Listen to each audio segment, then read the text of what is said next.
Here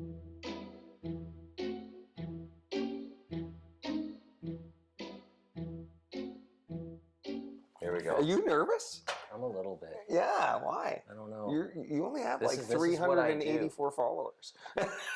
The outreach here. Thanks for checking. Thanks for looking into that. I really appreciate it.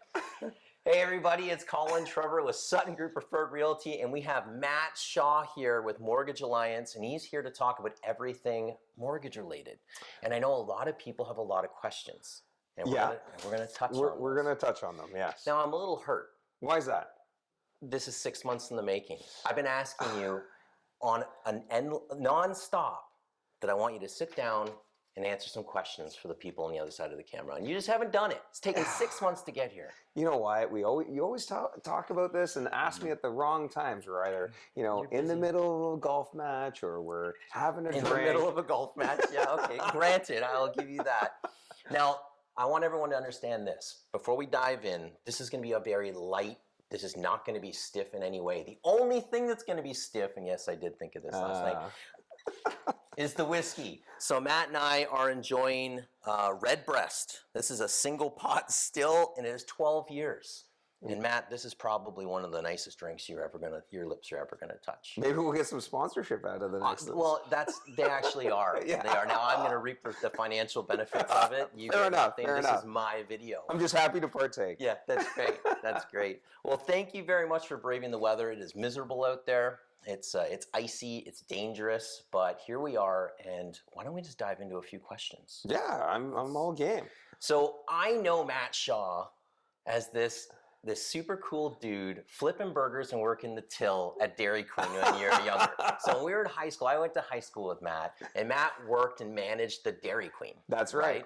And you've made leaps and bounds in your career since then. So why don't you kind of give us like a 10,000 foot, just very topical overview of your journey to become who you are now through your lending and mortgage world? Yeah, I would say that, just kind of leave off where you started there. Yeah, that's right. Throughout high school and university, I managed the local Dairy Queen over at the bowling alley. And, during that time, I actually got into franchising a few of those restaurants myself. Yes. So learned to operate a business and kind of ventured down that path and got quite a few stores here in London. Yep. From there, that kind of brought me into an opportunity that I was able to join the mobile sales force for mortgages at CIBC. Okay. So from there, I took on that opportunity while still kind of having the Dairy Queens in the background, but I started to juggle them. Yeah, it was about getting key people in place, and once we did that, then it kind of did its thing, and I started my venture down home financing, which was it was great. My background in owning businesses and having that entrepreneurial mindset really helped me with not only my network but clients that came into the bank. Yep. So they appreciated that, and those lessons that I had endured in my past helped me thrive in that business. So it was I worked at CIBC for about 6 years, and then from there we made the plunge. We took. And how long ago was it that you made this big plunge that you're? So it was March of 2019. Okay. Yeah, it was. Things were great. You and Ali. Me and Ali Jamal. Yeah, we left the bank, and we said, you know what, we're going to go ahead and dive into this broker thing, and not knowing what it was, and we were coming out with a ton of confidence out of the bank. We're top producers, feeling great, and we jumped in, and we were like fish out of water. Yeah, we had no idea. It's a completely different world. Baptism by fire. Oh, the way to do it. And we had to get our boots on the ground, and we had to get back to kind of school and educate ourselves on how different it is. And, I think a lot of people think that mortgage brokers and mortgage advisors from the bank are as much as they're doing the same thing, the roles are very different. So, and I want you to touch on that. Yeah, we will. So, because that is a question of mine. So I do want to talk about what differentiates a traditional bank lender versus someone like yourself who can reach out to various lending options for your clients. But sorry, keep going. No, so we'll touch on that for sure. But from there, we jumped into this. We re-educated ourselves so that we could go ahead and do our clients a really good service, and we had to learn it. So we did that. We buckled down, and that brings us to today. We've got an office office here in London. A big one. Yeah, well, yeah, we're That's doing all big, right. Yeah, yeah. we've got just over 10 agents right now, and yeah, we're outreached across Ontario, so we're pretty happy, and things are good. This is obviously a pretty interesting time with what's going on with interest Yeah. rates and everything. I'm Yeah, sure which we're going to be touching yeah, on. I figured there's going to We're be some touching on conversation that. around Yeah. that. But yeah, it's been great, and yeah, just looking to continue to go down this path and provide good service and great advice. And let's touch on that. Okay. So I alluded to earlier, Matt and I were friends. I think, you know what? So we work together, and I love Matt as a mortgage agent, but I love Matt as a friend as well. So we golf. Yes, we do. Golf. We Now, do. You better than I, but there's no doubt about that. None. if So- anyone's seen Colin's videos, you know. I spent a lot of time on the course this year. Yeah. But the biggest pain in the butt Yes. about golfing with Matthew Shaw. Oh, Yeah. here it it's- is. And everyone that's golfed with him knows this is, and this is a testament to how hard you work. So as much of a pain in the butt it is for us who play with you, you're constantly, he has earbuds in, typically just one, so he can hear what's happening on the course, and one that's happening with the office and with clients and with things that are going on in your business. Right. You never stop working, and I just want to thank you because there has been numerous problems, issues, difficult situations that I've put in your lap that you've helped me with and my clients with. For sure. And it seems like a lot of them have been really difficult. But Matt's the guy who, if it's, and it happened, that the Bayern thing that went Yeah. down about this time last year, it was like 9 o'clock and I called Matt in a crazy panic, and you always pick up the phone. I think it was a Friday at 9. Yeah, probably was. It probably was. And I was expecting answers immediately. Yeah. And now I realize you weren't able to do that. But you got on the phone with my client, and at the end of the day, we got it done. We did, yes. We And- found a solution. And I think that speaks volumes about what you do and how you got to where you are now. Because I think what you guys have accomplished with the number of agents you have under yourselves, the size of your office, Mm-hmm. and just the sheer volume of business that you do, it's pretty incredible. It is. Yeah, you know It what? is. We're humble and we're excited. We're looking forward to what the future brings, and you know, I appreciate all those compliments. Those are great. That's great to hear, and you know, I'm glad to hear that it you know, see that's being recognized. So what would you like to recognize about me? And Yeah. just comments on how awesome I am. You know Is what? there anything in yeah, particular? you know what? It's actually how humble you are about your golf game. Right. Yeah. Yeah. Well, you know what? I Yeah. come by it naturally. Yeah, I It know. is who I am. You're not one for the spotlight. No, I'm not. No, I'm not. So if everyone can imagine, and I do have a video going on my Instagram account, so you'll have to check it out. But we've got these two monster lights above us. I've got my iPhone doing like a side angle. We've got these wireless mics that I just bought for this, and this camera rig set up. I love this stuff. Yeah. I love this stuff, and I want to make this more of a regular thing. I want to interview the best in their business, the best in your industry, Mhm. and Matt is definitely that in the mortgage and lending space.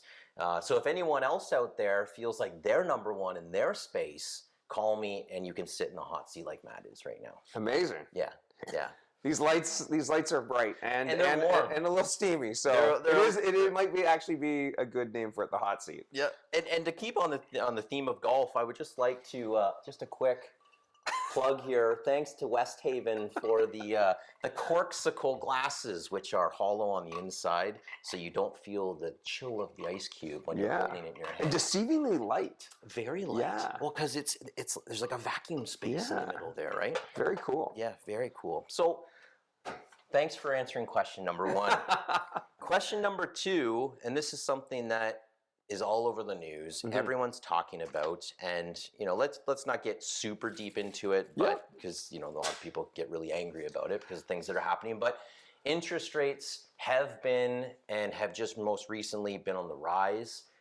It's happened. How many increases have there been? Like There's Five? been Four or five? This is the fifth. Yeah. this is the fifth. Yeah. So 5 significant hikes. Yes. In their Bank of Canada's attempt to curb inflation, That's correct. right? So I'm going to pass the baton on to you to kind of talk about, you know, how that, like as a realtor, we've seen that impact people significantly, just sheerly based on affordability, Mhm. right? So someone used to be able to be approved for an $800,000 house. Now maybe it's a $600,000 house, a $700,000 house. That's had an obvious impact on resale values in our space, but it's obviously changed things in your world as well. Yeah, I think it's obviously had an impact in the sense of what people can qualify for, but I think the same conversations are still being had and still needing to be had, and that's around affordability, right? Yep. At the end of the day, that's the thing that probably isn't changing is what can you afford every month? So, I think those are the basis and the foundations of the conversations that need to be had because that's really the thing that's not going to change. If you're in a salaried position, you know how many dollars are coming into your household every month, and you know what your fixed costs are, and the things that you like to do in life. So those are the things that you have to account for, and what's left over is really what you're looking to attribute to your housing costs. Yeah. So wherever that mortgage interest rate goes and whatnot, that is.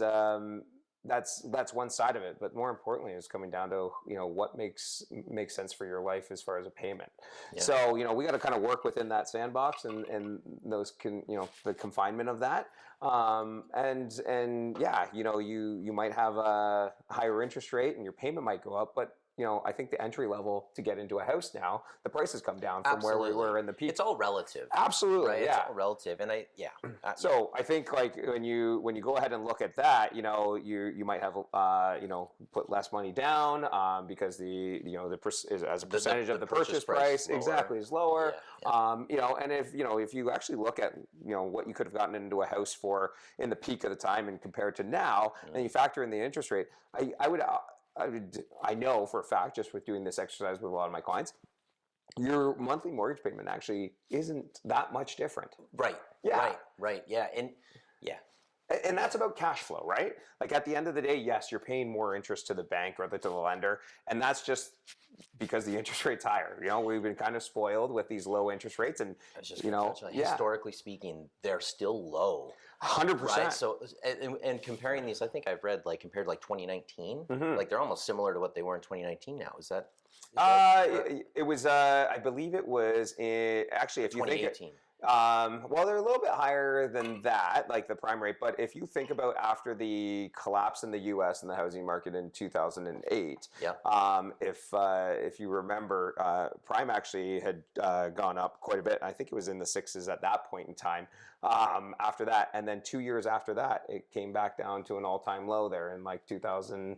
I think it was like 2011, where it was in the, as where it kind of sat for a long period of time. Recently. Yeah. So, keep in mind, this stuff's cyclical, right? Things always happen. Obviously, we've had this one-off here with COVID, but if it's not COVID, it's going to be something else that's going on in the economy or something global. Yeah. And, I think it really comes down to just kind of, timing is everything. Obviously, if you got a mortgage here and you happen to be in a fixed rate and 2020, let's say, right when COVID was going on, you happen to buy and you're in for a 5-year fix, you're probably not being all that affected here because your mortgage is naturally going to probably come up for maturity in 2025. And based on the cyclical nature of this, we should be probably back down in interest rates at that point in time as well. You heard it here first.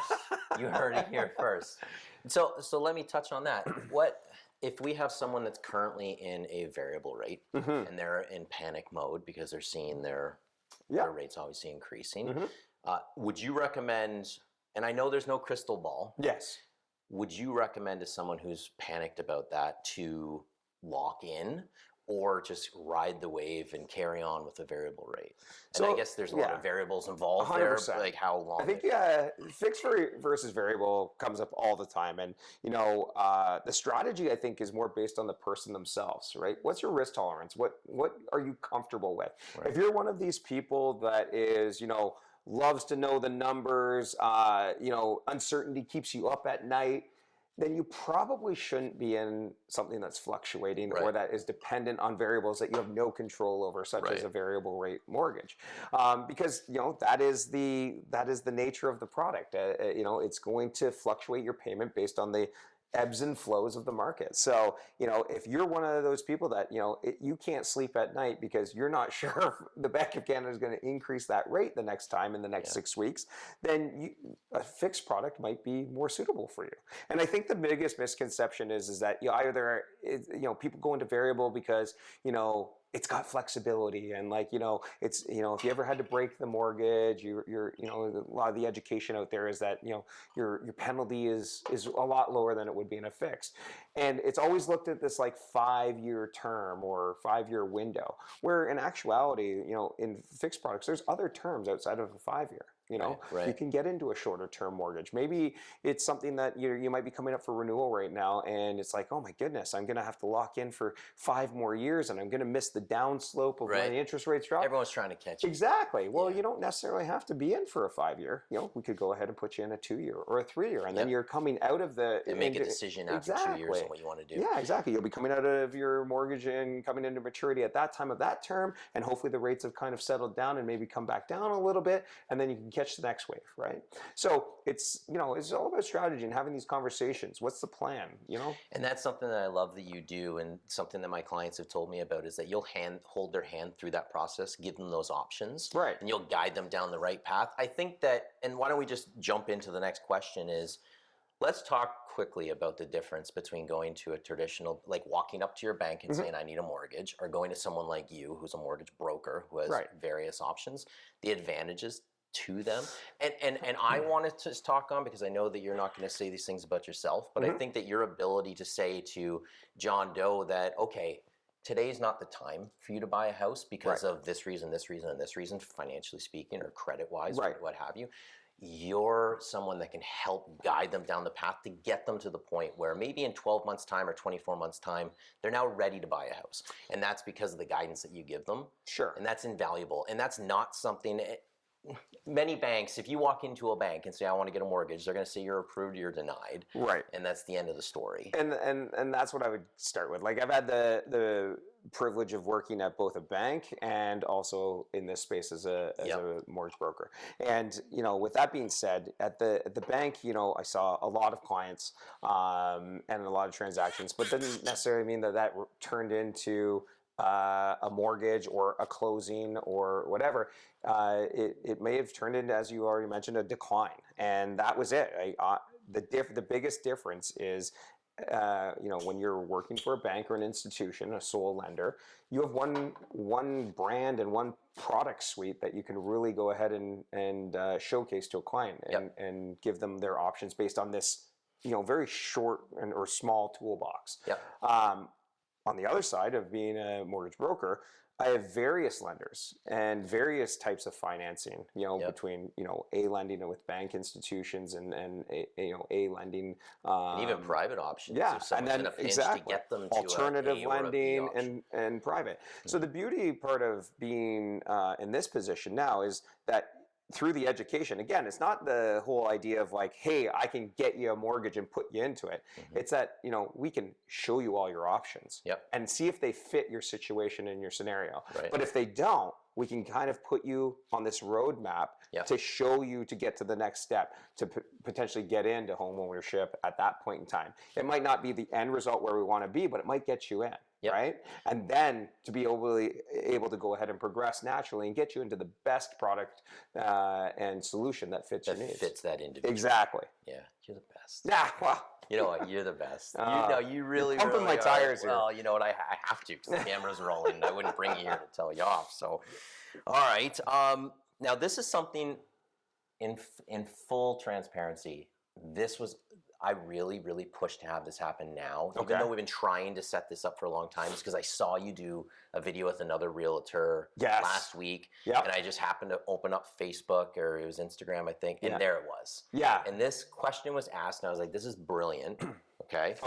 Because a lot of people don't understand how this works. So if I come in and I receive a pre-approval from you, how long is it valid for? So your pre-approval is usually good for 120 days. Right. And I know these answers, by the way. This is for you guys. So we have 120-day pre-approval. I think one of the biggest misconceptions... I will go ahead and throw this out. Yeah. Bearing that your financial situation stays the same. So within that 120 days... Right. You haven't gone out and bought a yacht. Okay. You got 120 days. Exactly. And there might be... Right. But so let's say 120 days. Okay. So now a lot of people feel as that 120-day period is valid all the way up until they close on the house. So the 120 days, that you have that rate and pre-approval held for, Yeah. your house has to close So before it's not when you physically sign the deal and it's now a firm and binding agreement that you've purchased the house. Right. And that's what a lot of people think. Exactly. You have to be closed on your deal. You have to take ownership of your property, and your mortgage has to be active on that property before the 120-day mark to be able to get that rate. So from a realtor's perspective, let's say if we're looking at 123 Main Street and they're nearing the end of their pre-approval, let's say they're pre-approved for $500,000 and the house is going to be $450,000, $475,000.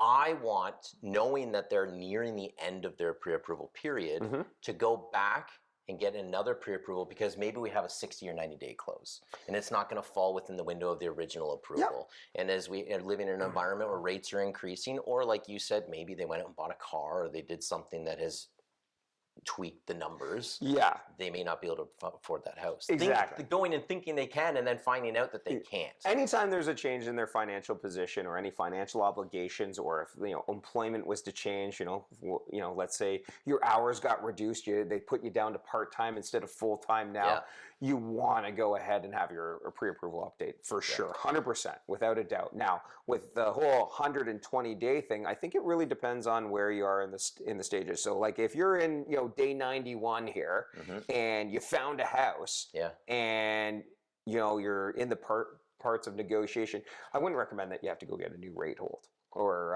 a new pre-approval. You can go ahead and essentially, if you're getting that house and getting an offer, you want to get that to your mortgage agent, your mortgage broker. Exactly, so that they can get it into the lender, because then now you have a deal on the system with an active property, which is key. It's just as good, right? So you want to get that in. Now, if you're coming up to that 91-day mark and you're still searching, you haven't found that diamond in the rough or the house that really fits your needs, then you want to definitely have that conversation with your mortgage broker to say, hey, you know what? We're coming up on the expiry here. What does it look like as far as rates? Are they what is it kind of signaling? Are they staying kind of flat? Are they moving down? Are they moving up? And having that conversation as well. And then from there, depending on the scenario, determining if you need to go ahead and get another rate hold. You're an expert in your field, man. You're an expert in your field. What else do I have here for you? Well, while you're looking at your questions, I just want to say this Redbreast is actually really good. I was telling you. Yeah. So we were talking earlier, before we hit the record button, there was with a good friend of our Pete. Yeah, that's right. So Pete had a Redbreast that we enjoyed at his house this fall, late summer, fall, after a round of golf, imagine that. Yeah. And it was a 35, I think. If you could shut your phone off, that would be great. It's all the way over this there. This thing has been buzzing the whole time. So, but it's a good thing. So it was a 30-some-odd year. Yes. And Matt was kind of giving me the gears because mine's a 12-year. And I explained to Matt that the barreling process in those 30 years had gone a little sour. So the 12 years definitely superior to the 30. I think I read that online somewhere. Yeah. LCBO had a big bullet. Like when you logged into the LCBO.com, like there's a big warning, don't drink. Yeah, because this is the hot one. Yeah, actually, I got into this because Kevin, you know who you are. I sold Kevin's house in January, and I asked him because I wanted to bring a bottle to celebrate. I knew that he liked Irish whiskey. Yeah. I said, I'm a new guy to this. I'm relatively new to drinking whiskey and scotch. I said, what should I get? And he said, this is his favorite. And he's a guy that drinks quite a bit of scotch. Okay. And he said this was the one. Well, I would say that this is my second time drinking Redbreast, and I'm... And the 12-year really knocked your socks off. I'm pleasantly surprised. Okay. Okay, here's another one. Okay. Here's another one. This is actually the last question. Oh, is it? It is, yeah. Wow, time's just flown. I know. This has only been like 30 Before minutes. you get into this, can I just make a comment that sitting here in your house here, humble abode. Yeah, I can't believe how you guys are very festive. I'm not festive. Okay. My wife Krista, she's so festive, in fact, that we have 6 Christmas trees, and we have probably 5 or 6 themes, meaning that this year may be green and red. Next year may be pink and white and olive or something. And we have all of these various themes boxed up in the basement. So she's been this is her. But this is our very first real tree. So remember, we have 6 Christmas trees in the basement. And we came home with a real tree this year. Now, was that for the experience for the kids? Yeah, yeah. She had it when she was little. Yeah. She's been talking about it for years. But these things are a real pain in the butt. And this year, she's gone very like Victorian. So like all of our decorations are like whatever Victorian is. It's this. So I've been told it's That's Victorian. The theme. It's the That's theme. the theme. It's the you know what I was thinking? If you put this, the living room and the whole main floor here in a Florida setting, let's say, Yeah. I would honestly think I'd be so like, wowed by in here that I would honestly think that I was going to open up the front door and see snow. Or Santa Claus. Or Santa Claus. But yeah, well, thank you very much. Yeah, I just wanted would like to take the wanted to credit, point but that out. Yeah, it is very festive in here. It is, but it's as clean as it's ever going to be. So we have 2 kids, and it's a nightmare in here. Okay, so let's do it. Okay, I feel like I've lobbed a few at you today. You've hit a couple home runs of these questions, and this is another lobber. So once we've answered this question, if there's anything that's burning inside that you want to get out that you think is going to be important to them, I hope there's a bunch of them still watching because this is pretty lengthy. But for those of you who are still tuned in, thank you very much. You can answer whatever. You can tell them anything you want. But I want to ask you, because it comes up constantly, is how does bridging work? Now, again, like bridge financing. Bridge financing. Okay. Yes. So, yeah. I want to answer the question, but I want you to do it. Okay. Well, bridge financing exists because, dates don't always align. No, they don't. And I would say most of the time you shouldn't have them align because the move-in date so the close date of your current home and the move-in date of your new home, if they coincide on the same date, you have like 6 hours max. There's a lot of variables. Title transfers to move into that new house. It's impossible. There's a lot of moving parts, and you need both ends of that to really kind of knock it out of the park in early morning to make sure funds transfer hands.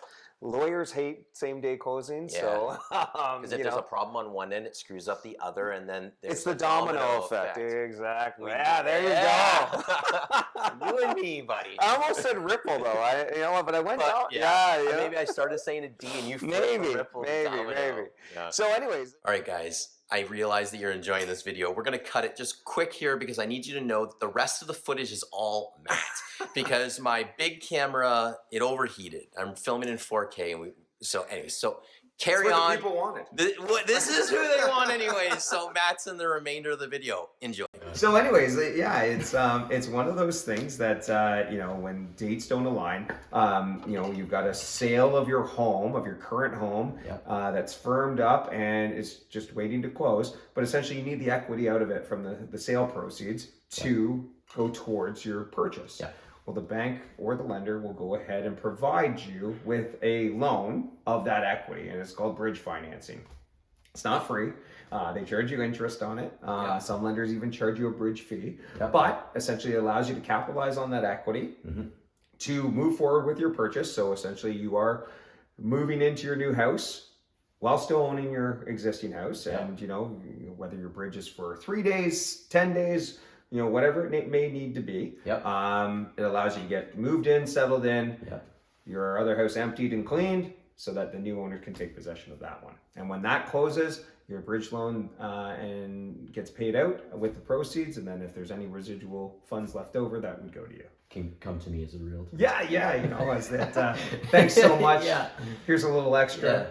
And one thing to note that is very important in that world, if you do want to bridge, is that I have a lot of buyers that'll say, well, I'll just bridge. And this is in the wild environment where you would buy a house first, and then you would sell your house second. Because it was like automatic. It was automatic, right? And then now things have shifted on that, and we'll talk about that in a later video. But the thing that people need to know is that you have to have a firm deal on both ends.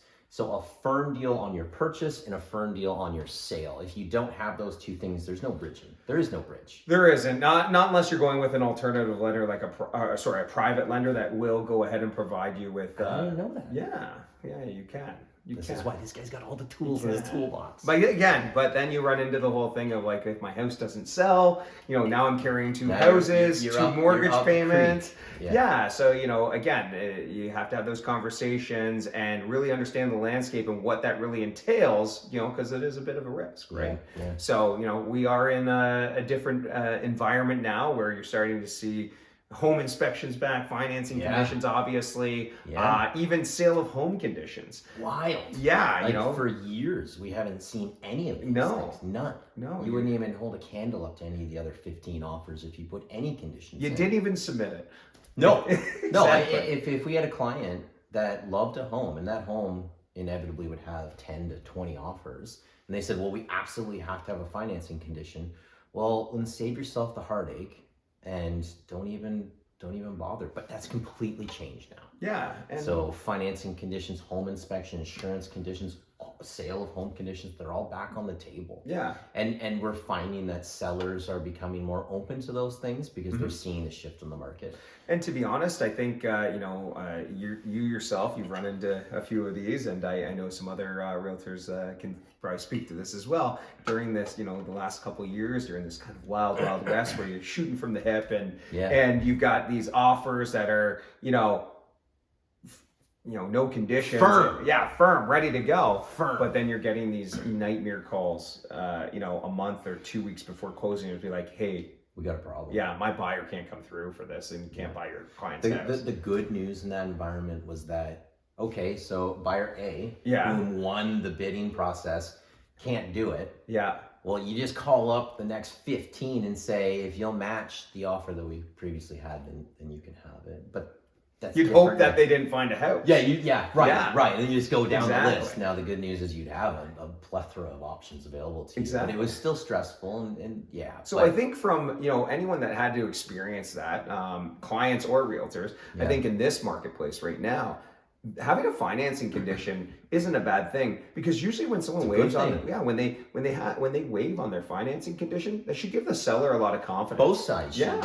Because absolutely. you know what, that they took that time and that due diligence to get that in place. Yeah. If they had an opportunity or needed to get out of the deal, they would have taken advantage of that clause. And you know what, and I hear this from time to time on my end of the transaction, is if I have a seller and I have an offer that comes in, and this is prior to the wild west we've experienced over the last few years, and that offer has a financing condition. The seller's perception is that, oh, well, they haven't done their due diligence, they're not prepared to buy my house, and then it's my job to sit back, to reel it back and say, well, no, what they're doing is their personal financial viability may be all set up to a certain amount, which falls within the purchase price of your home.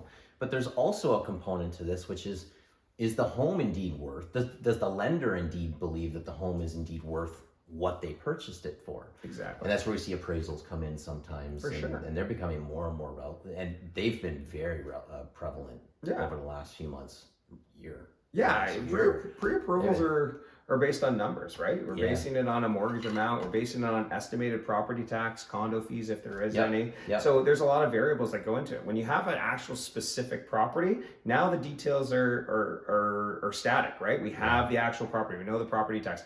We know if it's, for instance, it's in a gated community and it might be on leased land. We know now if it... Riverbed. Yeah. These are things that are also dependent on lenders, right? So, these are things, it's not to say that the client couldn't afford it. It's, did the lender that they had their pre-approval with actually do the property, finance the property that they're actually going to buy? And this goes back to working with the mortgage broker. Exactly. Because if the lender that you're originally working with decides they don't like that environment, exactly, Matt, Ali, and his team can shift gears and go to another product or offering that are okay with that. At least present you with options and show you what that looks like, because at the end of the day, there might be certain caveats that come with it. Maybe a higher interest rate, maybe you have to put more down, and then maybe now this property might not be suited for you, right? But it's part of that education process. Education. Always learning. That's what we've been doing. That's right. I don't know how long this video is. I don't even know if my camera's still rolling. I hope that it is. Who would have thought? I'm filming in 4K and it can overheat in 4K. So, but I would like to think it would beep. It would beep at us if it wasn't happy. But I think from my standpoint, you've answered all the questions that I have. Yeah. Is there anything that you want to? Here, have a drink. Okay. Because I've had 2 in the time that you've sipped. Because you've been obviously, I'm not used to not being the one doing all the talking. So it's been really nice. Done a great it's been job, pleasant sitting back and just listening to you. You have a very, very nice voice, Matt. You know what? Sometimes someone else has to drive the bus. You know those. There's that thing on when you're going through the reels on Facebook and Instagram. There's this girl that does a voice. She reads books to you to help you sleep. And she's Really? like, "Are you having trouble sleeping? Well, let me put you to sleep." And she has this very calming voice. That as a side gig, as a side hustle, That's you like need to record your McConaughey. voice. He Yeah. does that calm app or That's whatever right. it is. That's right. You should get in on McConaughey. You and McConaughey need to start this up. That's right. If you're watching, Matthew. He's definitely watching. He's definitely watching. So something that I just want to touch on because I know that it's a real pain in your butt. Mm-hmm. Every lender, every bank's pain in the butt is that when someone comes to you for their pre-approval, Yeah. which they should do before ever looking at a house, you ask them for a number of documents, right? 100%. And I will receive phone calls from you, from people that say, "Hey, John and Jane have only given me half the documents. Yeah. And I'm having a real hard time getting them from them." Mm-hmm. And I don't think that buyers realize how important it is to get everything that you need to you on a timely manner so you can complete their file. 100%. Like, So we don't have to chase them down and say, let's do the heavy lifting when we're not under this time crunch, Yeah. right? Let's do it now. Yeah. Let's get you set up, Mhm. right? Because it's imperative. Yep. You know, the last thing I want to do is have half the story, half the information, Yeah. and send you out into the marketplace to Yeah. go ahead. With me, Yeah. who shows them 50 houses, only Exactly. to find out that they can only afford Yeah. half of what they think that I think they can. I think the most important thing is that, you know, you're out there, you're well informed and educated so you can make a good decision. Yeah. Based on the facts that you've provided and based on the information that we have to essentially assess that and give you that information. So get your paperwork in. That's right. Like, and if you have problems, give them to me. I'll scan them in. I'll DocuSign them over to Matt or whatever needs to be done. But let's get it in. Let's get you pre-approved. Let's look at some houses. That's Let's right. look at some houses. Because if you don't look at a house, you can't buy a house. You gotta get out there. Right? You gotta see them. All right. Anything else you got for us, Matt? No, I think, you know, we've touched on a lot of things. I know Yeah. we've probably gone a little longer than we anticipated. I like it though. But, you know, when we got these, you know, the gift of gab going, it just flows. You know what we gotta do next time? What's that? Okay, so see these mics. These Yeah. are tandem mics. Okay? This is what we're gonna do. We're going to West Haven. Okay. Okay. We're And gonna play around the golf. mic'd up. Mic'd up. Oh my goodness. Cameraman behind us, shot tracers, and we're gonna shoot the SHIT. Okay?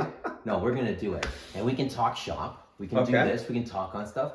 But I think people are definitely gonna want to see the stripe shows, right? Yeah, I now, think so. So Matt has been famous. He's worked on his swing, and you got a good golf game. You do have a good golf I game. ham and egg it. It's not pretty. You got a good golf game. But he does this thing where in his backswing, he pauses. Now you're about to get a glimpse of my bald spot here. But he pauses and he looks at his backswing, looks back down, and then follows through. It's the strangest thing. People on tee boxes surrounding stop what they're doing to see what the hell's going on. It's a breakdown. It's a true breakdown It's of the swing. it's a breakdown, all right. It is an education. I'm teaching myself, so it's coming back to the. Well, I'm working on my education. CPGA, whatever it's called, card where I can teach people. And I'll tell you one thing right now: it's all wrong. It's all wrong. So, Matt, I love you coming on. Thanks for having me. Matt Shaw, Mortgage Alliance. I'm gonna have all of his contact info down below. Tip of the spear, top shelf stuff. If you need anything, this guy will make it happen. Thanks so much for having me. Thank you, buddy. Cheers, buddy.